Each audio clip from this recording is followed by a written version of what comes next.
Let's get real about why someone actually joins a cult. We have this comforting story, right? That it's only a certain kind of person. But that story, it's just not true. The reality hits a lot closer to home. See, it almost never starts with weakness. It starts with a really powerful need. And that need often grows from a feeling I think we all kind of know, this void. You know that feeling when you've done everything right, but something's still missing? Or that loneliness in a huge city. You're surrounded by people, but totally unseen. Or maybe a crisis just pulls the rug out from under you, leaving you adrift. So this void, it creates a raw, aching hunger for three basic things. First up, community, a real tribe that actually gets you and has your back. Second, we're all hungry for purpose, a mission that feels bigger than just us. And third, certainty. We want a solid anchor in this noisy, complicated world. So check this out. They aren't actually looking for a master to control them. What they're really searching for is a home, a map, and a mirror. At the end of the day, they're just trying to solve the problem of being human. And then, right when you're vulnerable, someone shows up with what looks like a perfect key. Because they don't see someone who's broken. They see a lock just waiting to be turned. And this is where that comfortable line between us and them gets really blurry. Because these hungers aren't strange. They're human. We all have them. Which leaves us with one big question. If we all have these hungers, where do we find our keys? Okay, let's break down a powerful psychological tool known as the love bomb. So can overwhelming affection actually be a weapon? Turns out it can be incredibly potent. Think about it. A lifetime of feeling misunderstood, kind of like you're wandering in a desert.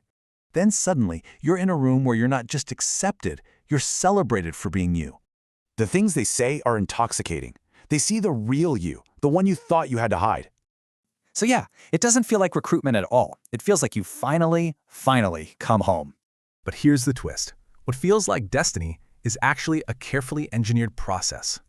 This is the love bomb. It's not random kindness, it's a psychological masterstroke. See, they're not really falling for you. They're creating a perfect mirror of your deepest needs. And it's a clear process. They find your void, mirror your needs, and calibrate every single word.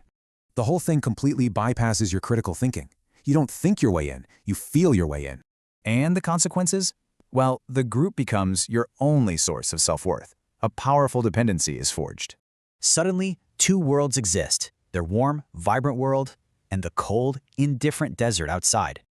Losing this new family feels completely unthinkable, and that fear, that's the real control. So that warmth you feel isn't just a connection, it's the heat of a psychological lock being forged. Which leaves us with a pretty chilling question. Once the heart is captured, what happens to the mind? Ever wonder how a person's reality can be completely rebuilt piece by piece? Let's dive in. Well, it doesn't start with a big attack. It's more like a quiet deconstruction of everything you know. And the craziest part, it happens so slowly that you actually hand over the tools yourself. Okay, the first tool is called milieu control, and it all kicks off with one simple idea. That idea is this. Everything outside the group, news, friends, even your family, it's all poison.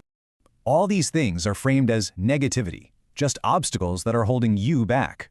So the group becomes this bubble of pure clarity. It's sold as the only real sanctuary out there.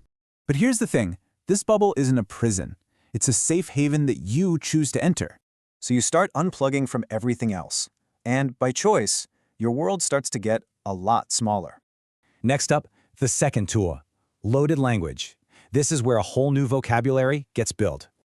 Big, complex problems, they get boiled down to these simple, catchy phrases that just shut down thought. Just look at this. Normal stuff like having doubts is now your ego fighting back. You can't escape a maze if the maze is literally built from the only words you know. All right, the final tool. This one, the demand for purity, just splits the entire world in two. All of a sudden, there are no shades of gray. It's just us versus them. Simple, right?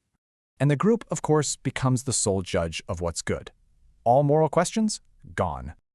So any criticism from outside isn't just a disagreement anymore. Nope, it's an attack. And that attack just proves the leader's point from the very beginning. See, the outside is poison. So you've got the bubble, the maze of words, and now the solid walls. They all lock together. Your new home feels like a fortress under siege, and your loyalty, it's the only defense. Which leaves us with this final hanging question. If words built the maze, how do you even start to find a way out? Why do we cling to beliefs even when the facts scream otherwise? Let's break it down. So what happens when a core belief gets challenged? Well, your mind goes into self-defense mode. Because this isn't just a belief. No, it's often fused with your very identity. Admitting you were wrong on something huge. That can feel catastrophic, like a part of you is dying. That awful feeling has a name: cognitive dissonance, and your mind absolutely hates it. So you face two paths: admit a huge mistake, or build a fortress of rationalizations. Your mind gets really creative here, performing amazing feats of what's called gymnastic logic. Here's how it works. The flaw becomes a test. The critic becomes an enemy. You double down. And get this, it's not just in your head. The group you're in reinforces these defenses. It can start with something called forced confession, where you have to air out all your doubts. Suddenly, your personal shame is public knowledge. It's a chain the whole group holds onto. So now you're not just bonded by ideas. You're actually bonded by mutual exposure.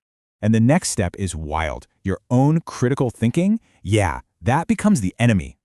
They'll give it fancy names, but it's all about one thing: purging any and all critical thoughts. So your mind, which should be your guide, turns into your own personal prison guard. And the bars on that cage, they aren't made of steel.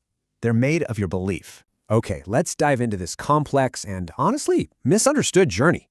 We tend to think of it as this big moment of freedom, but the reality is way, way darker. It's almost never some big dramatic moment of truth. Nah, it's a lot quieter than that. Instead, your whole belief system just starts to unravel, little by little. These are the things your brain just can't explain away anymore, and each one creates a tiny crack. And right through that crack, a thought you never ever thought you'd have starts to form. And that one question, it changes absolutely everything. But the real horror, that comes next. So you see the massive gap between what we imagine and what their reality actually is. I mean, it's like waking up from a dream you've been in for years, and everything is just gone. These people were your family. And now they see you as a traitor who's completely lost.